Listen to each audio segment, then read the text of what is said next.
Magandang araw mga kababayan at sa aking mga kabatang pasaway. Update lang ho natin ang bayad sa pamasahe sa barko ng ating mga sasakyan dito po sa Montenegro Shipping Lines, Calapan Port, Batangas Port, vice versa.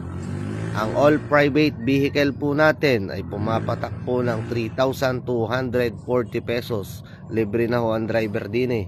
Sa atin hong tricycle, 1,500 pesos. Libre na rin ho ang driver natin.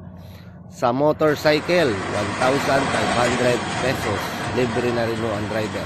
At sa atin pong close van at saka sa mga jeep, pumapatak ng 4,140 pesos. Libre na ho ang driver.